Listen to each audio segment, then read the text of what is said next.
Hello everyone! For today's video, we're going to take a look at another movie directed by Alfred Hitchcock, and it's a rare case of a film I'd never seen before, 1939's Jamaica Inn.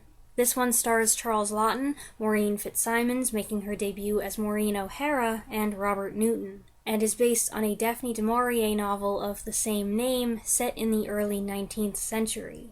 Maureen O'Hara plays Mary, a young woman who's lost her parents and is journeying to Cornwall to stay with her aunt at Jamaica Inn, unaware of its sinister reputation. Along the way, she makes the acquaintance of the local squire, Sir Humphrey Pengallan, played by Charles Laughton, who helps her reach her final destination. But once there, she soon discovers that her uncle, played by Leslie Banks, may be the leader of a gang of shipwreckers who lure ships to the coast and murder their crews in order to steal their goods. If you're a big Hitchcock fan and you've never seen this movie either, don't feel bad. It is not one of his popular films, and Hitchcock himself essentially disowned it. It came during a transitional time when he was on the cusp of crossing the Atlantic to make films in Hollywood, where his career would flourish. This was his last film before leaving his native UK, and it was a project he didn't really want to take, and he didn't really have control over. It was produced by Mayflower Pictures, which was co-owned by German-born producer Eric Palmer and Charles Laughton. So Laughton, who also starred in Jamaica Inn, had a big say in how the film was made. As you can imagine, that rubbed Hitchcock the wrong way. He liked his freedom, he liked directorial control, and he didn't have a high opinion of actors in general.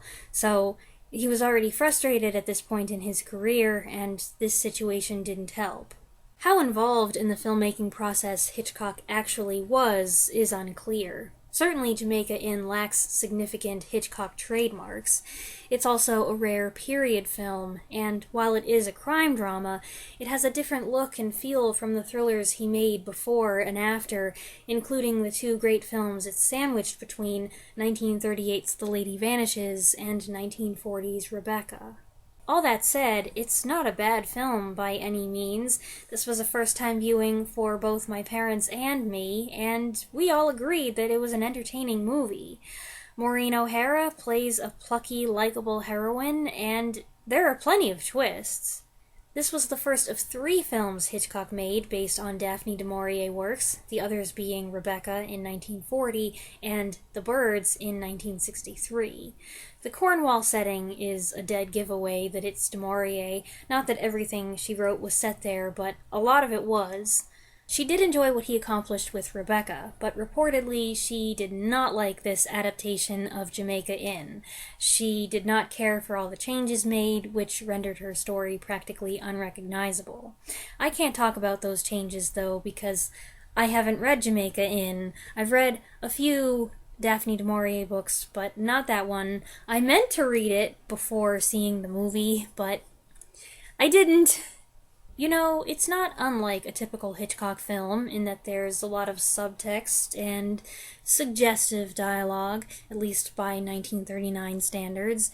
Mary is often thrown into perilous situations of a disturbing nature at the mercy of one unsavory character after another, but she always holds her own. It's quite a violent film also, though all of the bloodshed is heavily implied. And there was one exchange where I thought, yep, that's a Hitchcock-type conversation right there, where 2 gang members are debating what to do with the man they're going to hang. He's been knocked out, they still want to hang him, so they're debating whether they should do it while he's unconscious, or they should bring him round first. It's a bit of morbid humor, very much Hitchcock style. Charles Laughton chews the scenery in his first scenes as the lazy rich squire surrounded by equally dopey sycophants. When Mary shows up, the way he looks her over is quite creepy, and I was especially grossed out because somehow, while skimming the blurb about the movie, I had made the erroneous assumption that he was her uncle. But when he escorts her to the inn, his behavior is gentlemanly and charming, and he gains her and our trust. But we soon learn that with this character, appearances can be deceiving. Maureen O'Hara was a teenager here. She had just been discovered by Palmer and Lawton, who signed her on to a personal services contract. Both Palmer and Lawton looked after her, Lawton becoming a mentor and a friend. Later that year, they brought her to Hollywood, where she and Lawton appeared together on screen as Esmeralda and Quasimodo in 1939's The Hunchback of Notre Dame.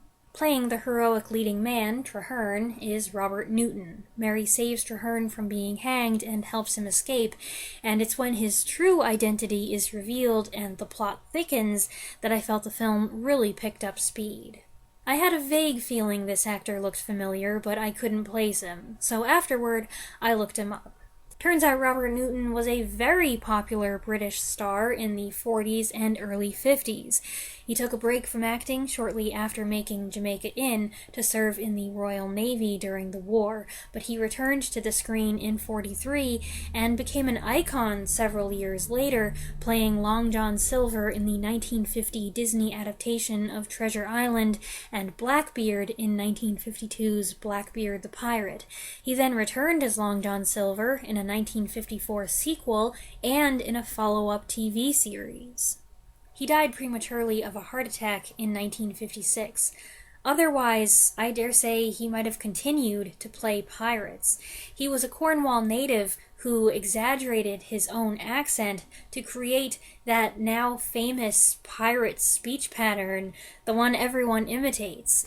I had no idea about any of this. I've never seen Treasure Planet either, but I've never seen Treasure Island, so I couldn't recognize him from that.